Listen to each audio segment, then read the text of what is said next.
podcast sur la vie et ses aléas avec une polyarthrite, mais aussi sur l'implication des patients avec l'ANDAR.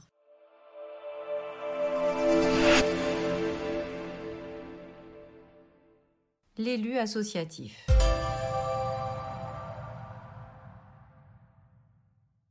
Un des visages de l'engagement patient est le mandat associatif. Cette fois, il est question de responsabilité forte de prendre part à la vie de la structure associative et de s'exposer personnellement pour le collectif. C'est proposer sa candidature et oser passer l'étape de l'élection, mais aussi celle de la charge associée. Entrer dans un conseil d'administration, c'est porter fortement les valeurs de l'association, s'impliquer pour la faire vivre et évoluer. Selon le poste occupé, cette mission peut devenir plus lourde.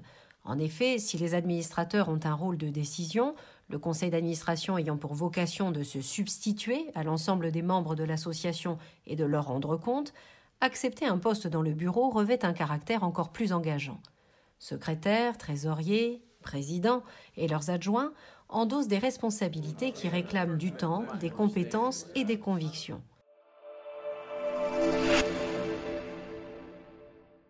Le président, représentant physique de la personne morale qu'est l'association, devient en quelque sorte chef d'entreprise.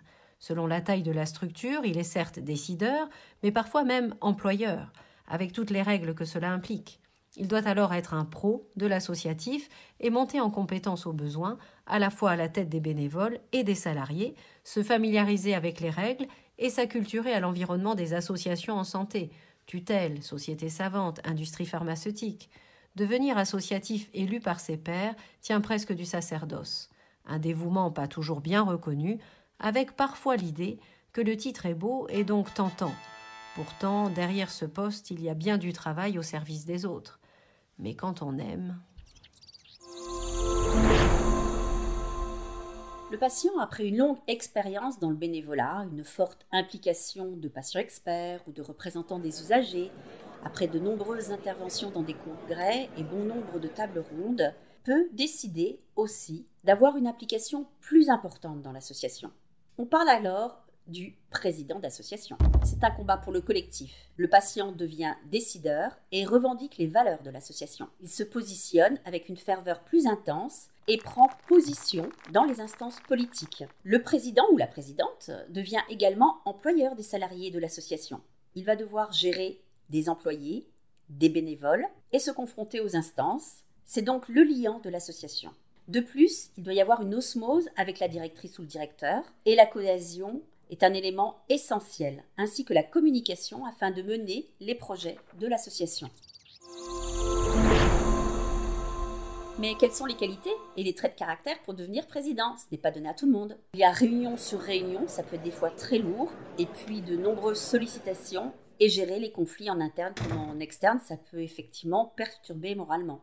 Il y a une grande part de disponibilité vu que le temps n'est pas compté.